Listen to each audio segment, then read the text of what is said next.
What's going on, everyone? Jeremy here from the Quartering, and a little bit of an update if you saw my video last night about the Geeks and Gamers channel or Twitter account being suspended, as well as some new information around The Last of Us 2 that I'm going to share with you.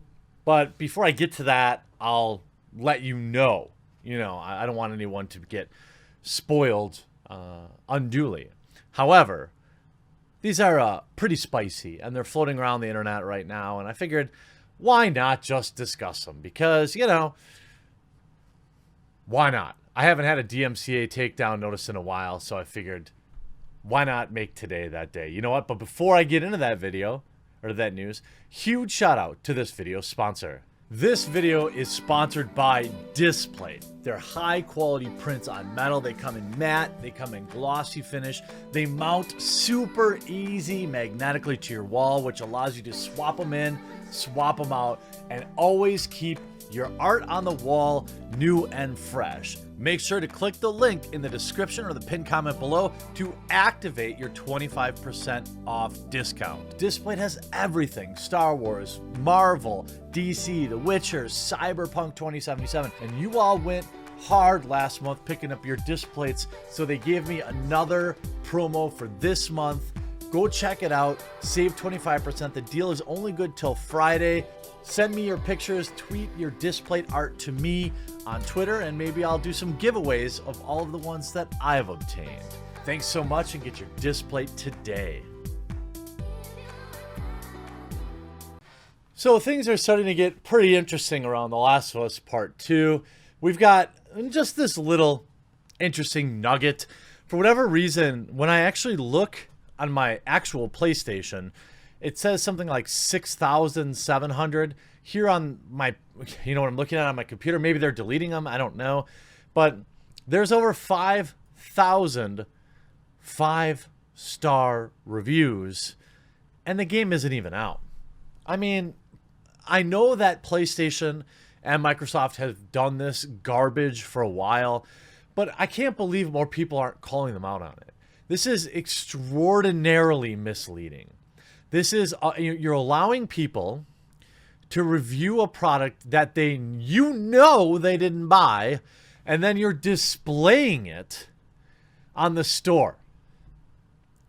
I mean, this is blatantly to mislead the buyer. Now, maybe you do think the game is a 5 out of 5. Heck, a lot of critics did, but it definitely wouldn't have been played and rated by 5,000 people at this point.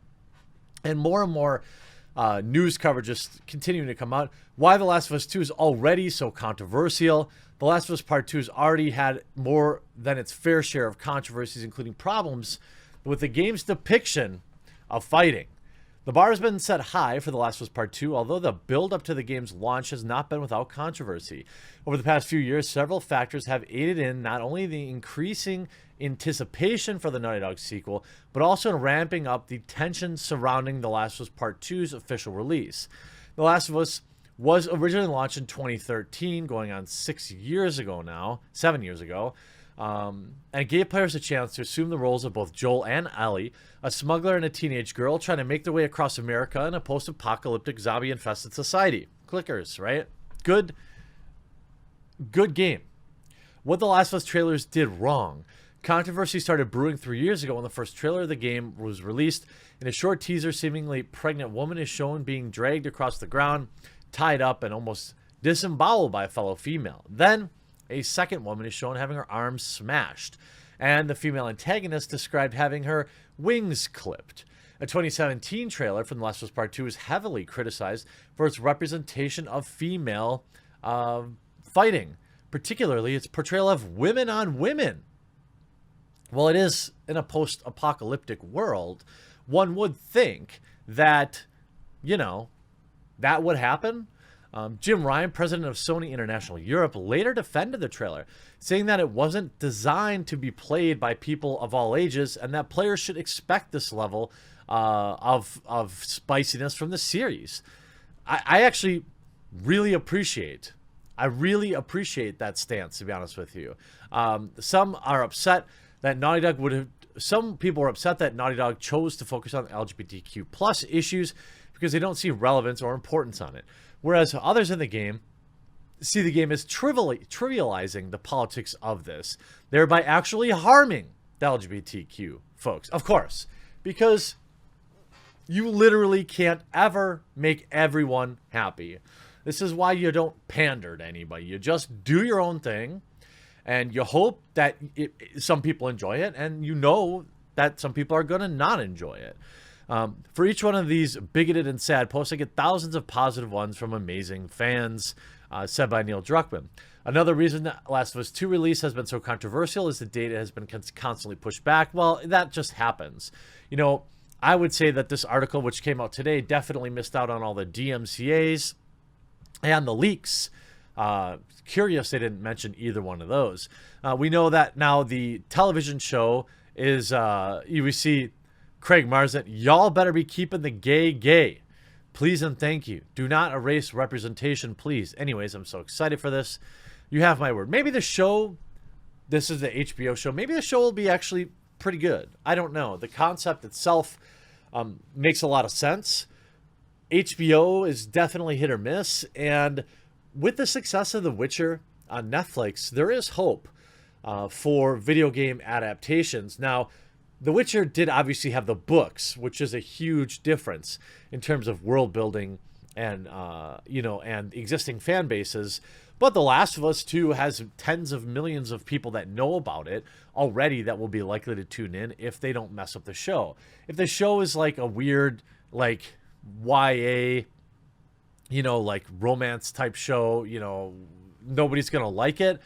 But then again, does the world really need another zombie show? I think most of the audience is basically tuned out of The Walking Dead. The only people watching it still are literally turning into zombies themselves, or just brutal completionists and want to see what they've invested the last how many years in their life in. They want to see how that all turns out. Update on the DMCA takedown of Geeks and Gamers. The account remains still suspended. I followed Neil Druckmann on Twitter, hoping he would reply to the thread. He has not yet replied. It hasn't even been 12 hours yet. It's just over 12 hours. Hopefully, I'll get a message from him soon, but you never know. Now, in terms of the other things that are floating around out there,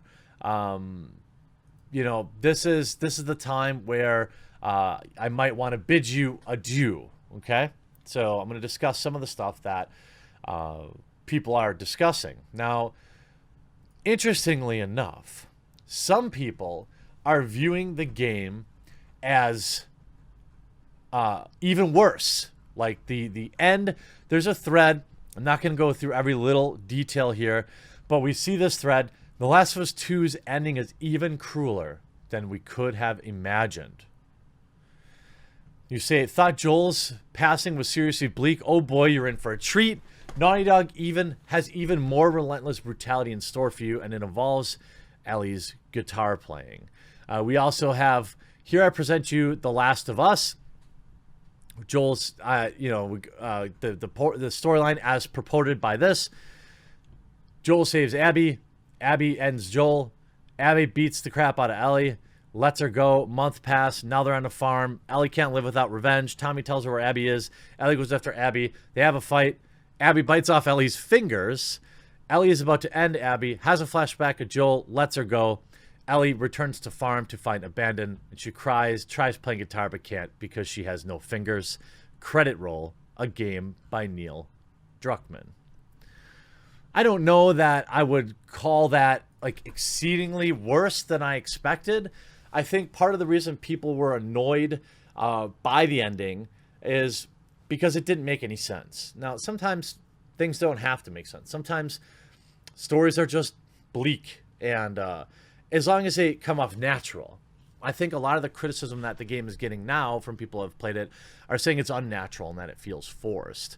I guess we'll know for sure in just 2 days, but there's definitely is a groundswell of people that are pointing to the fact that the game may be even more brutal than expected.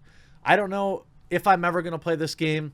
Maybe. I did promise Neil I would play it if he called off Muso Limited from the DMCAs. So maybe he'll hold me to that. I hope you enjoyed this video. I'm interested to hear if you are going to play this game, or if you're going to wait, or you're just going to skip it all together, and we'll talk to you again real soon.